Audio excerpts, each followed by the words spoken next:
Bueno, estamos con la endocrinóloga, la doctora Mireya Guarnizo. Vamos a conversar acerca de lo que es el síndrome metabólico. Mireya, ¿cómo estás?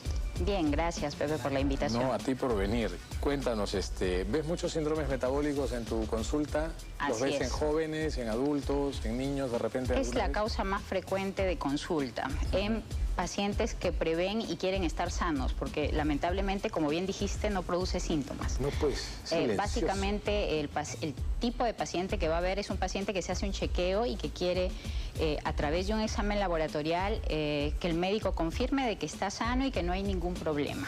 Es un paciente muy bien informado, ¿no? Pero también tengo el tipo de paciente que no sabe que lo tiene y simplemente a la hora de mirarlo o con la ectoscopía médica, es decir, cómo luce el paciente, uno le advierte que debería de hacerse cierto tipo de chequeo. Con 2 o 3 preguntitas ya sacas una línea. Así es. Ahora, ¿qué es el síndrome metabólico? El síndrome metabólico, bueno, hay que aclarar qué es síndrome. Para todos los médicos sabemos que síndrome es un conjunto de síntomas y de signos. Pero básicamente en el síndrome metabólico predominan más los signos. Son muy pocos los síntomas. Es básicamente asintomática en un 90%. Entonces, el síndrome metabólico viene a ser aquella entidad o conjunto de signos, ¿no? Tanto laboratoriales como ectoscópicos, que me dan mayor riesgo de sufrir un derrame, un infarto o tener alto riesgo de tener diabetes, ¿no? O sea, básicamente me incrementa la probabilidad de que yo sufra algún problema metabólico posterior. Ahora, yo digo, si la persona es afortunada puede tener síntomas, porque por lo menos por ahí, si te duele algo, vas y te haces ver y descubres el asunto. Pero cuando hay síntomas, ¿cuál es el que más comúnmente podríamos ver dentro de lo escaso que son los síntomas? Cuando ya hay síntomas, el síndrome metabólico está muy cerca de tener la secuela o de tener... Ya prácticamente estás abriendo la puerta, ¿no? Ya estás abriendo la puerta. Por ejemplo, uno de los criterios para tener síndrome metabólico es la hipertensión arterial. Entonces, muchos pacientes básicamente van por el síntoma del dolor de cabeza o del mareo que me causa una presión descontrolada. Pero también puede ser un dolor de cabeza que no ha tenido y sensación de vértigo por tener el triglicérido y el colesterol alto. O ya está comenzando a tener síntomas opresivos en el pecho o cierto hormigueo en mi cara derecha o en mi cuerpo derecho o izquierdo, o sea, en una zona lateral del cuerpo, ¿sí? Que me indican que hay un déficit de irrigación cerebral, ¿no? A veces es simplemente el adormecimiento de la lengua o que no pudo articular palabras que intentaba decir pero que no podía. Entonces eso es un síntoma motor leve y que puede pasar.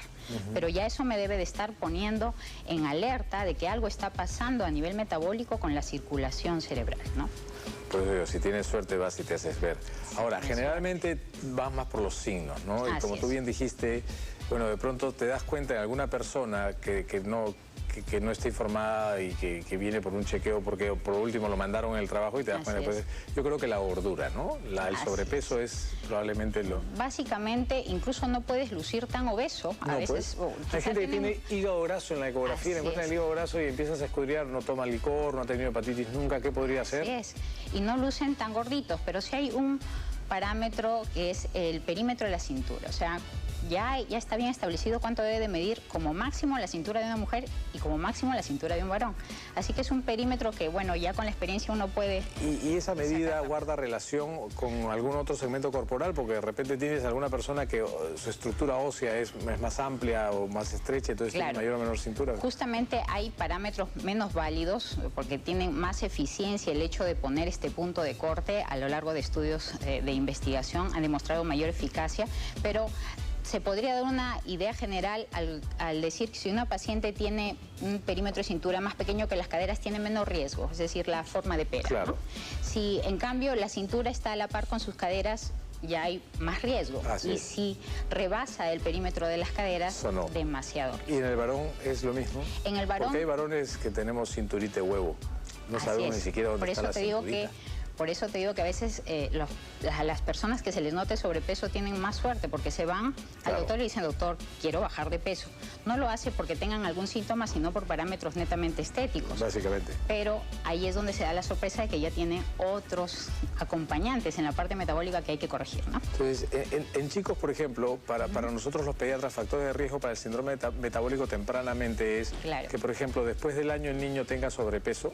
o que sus percentiles de peso sigan incrementándose, que uno o ambos padres tengan obesidad o sobrepeso y que el niño sea sedentario. Mira que son cosas que se pueden corregir, ¿no? Así es. Si esos chicos tienen 1 año de edad y están así, pues a los 12 años probablemente ya tengan síndrome metabólico, ¿no?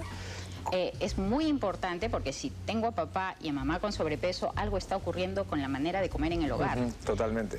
A veces mucho atribuimos, no, ya es genético y es algo irremediable, pero los genes tienen que ver con lo que hacemos día a día. Sí, claro. Y lo que hacemos día a día transcriben factores. 95%. Proteínas, lo que hacemos, comemos 3 veces al día como mínimo y eso da información a nuestras células, ¿no? Así es. Entonces no solamente es genético, es, creo yo, más ambiental. En todos los libros dice que es un factor genético y ambiental, pero creo que este tiene más peso. Cuando tú sospechas de síndrome metabólico en una persona que aparentemente no tendrías por qué pensarlo, estamos hablando de un individuo delgado que de repente por ahí hace un poco de deporte, que trabaja, tiene estrés, y sospechas, ¿qué pruebas diagnósticas pedirías? Es muy importante en la historia clínica precisar si en la familia, porque puede ser muy delgado, pero de padre hipertenso. Ok. O puede ser muy delgado, pero de padre diabético. Ajá. Entonces, ya para mí, ese paciente tiene que ser pesquisado. Ya tiene que ser por lo Tiene menos. que pedírsele sus exámenes laboratoriales. En el síndrome metabólico hay 3 parámetros que son laboratoriales y incluyen el valor de la glucosa, el valor de los triglicéridos y el valor del colesterol bueno. Ajá. Eso ya podría pedírsele como adelanto para ver si está dentro de este parámetro metabólico. O sea, glucosa, triglicéridos y HDL. Así es, mínimamente, ¿no? Porque si en el examen físico, por decir, yo encuentro ciertos estigmas de insulinoresistencia en pacientes delgados, claro, que también hay en obesos, como la acantosis nigricans, esa coloración oscura en ciertas zonas de pliegue, en el cuello, sobre en los todo en nudillos de pliegues, las manos. ¿no? En nudillos de manos, codos, cuello. Entonces yo podría pedir una prueba más completa que se llama tolerancia a la glucosa. O sea, pides una glucosa en ayunas, entonces. Simple. Así es, simple. Cuando simplemente no hay más factores de riesgo, pero si el paciente ya tiene algunos síntomas que me preocupan... Claro, o sea, y supongamos que te salgan normales, pero todavía sigues tú así, Sherlock Holmes, dices, no le creo a esto. Por ejemplo, un síntoma simple que a veces preguntamos, ¿no? ¿Tienes sueño después de las comidas? Es un síntoma que ya me indica que la insulina puede estar alta después de una ingesta o que puede estar haciendo hipoglicemias reactivas. O sea, estos pacientes, en vez de subir su glucosa eternamente, como lo hacen los pacientes diabéticos, en ellos hacen... Se les va al abismo. Así es, se va al abismo porque está liberándose demasiada insulina del páncreas en una lucha por claro, corregir el valor. ¿Cómo trabaja, no? Trabaja bastante. Entonces, esa insulina alta está acumulando más grasa en el depósito abdominal y ese paciente justo dice, doctora, yo era bien flaquito, súper flaquito, pero ahora ya estoy comenzando a aumentar y solamente de la cintura y así hago ejercicios, no lo puedo controlar. Entonces, un poco que ya se sospecha, se le puede pedir pruebas un poco más. El páncreas es un órgano nobilísimo. Es súper noble y ninguneado por la misma naturaleza, porque encima está al fondo, atrás del peritoneo, así nadie lo ve, ¿no? Nadie... Así es un órgano muy importante porque junto con la tiroides administran la energía que depende de la glucosa. El siguiente paso, bueno, diagnosticaste, le dijiste, señor, joven, señorita, lo que fuere, usted tiene síndrome metabólico y de repente esto no le duele, esto no le va a producir fiebre, no le va a producir náuseas ni vómitos, pero si no se cuida... A usted que tiene 25 años, probablemente en 5 años más nos vamos a estar viendo las caras porque ya va a ser diabética. O de repente puede ser un infarto, Dios no lo quiera. ¿Cuál es el tratamiento? El siguiente paso. Tratamiento, ¿cómo lo Es fácil, tenemos que hablar, sentarnos y ponernos de acuerdo en lo que va a comer. Ahí hay que conversar mucho. Mucho. Lamentablemente en este tipo de síndromes la consulta de 10 minutos no me va a alcanzar. Exacto. Porque tengo que corregir varias cosas. Cómo come, a qué hora se levanta, cómo enfrenta el estrés, si hay algún tipo de terapia de ejercicio que permita desfogar este estrés, si de repente en casa, ¿no? El poco tiempo que está y que debe dormir, está viendo televisión y se queda muy tarde por las noches o se está levantando muy temprano y no recupera día a día el sueño. Muchos factores hormonales que van haciendo que el estrés aumente, que se libere más insulina, cortisol, que son hormonas de estrés. Que son muy similares. Tanto insulina como cortisol tienen que ver con la acumulación de grasa. De grasa periférica. Ahora, la pregunta del millón, ¿hay relación entre el síndrome metabólico y algún desbalance tiroideo? Sí, claro que sí hay. Esto es un tema muy nuevo.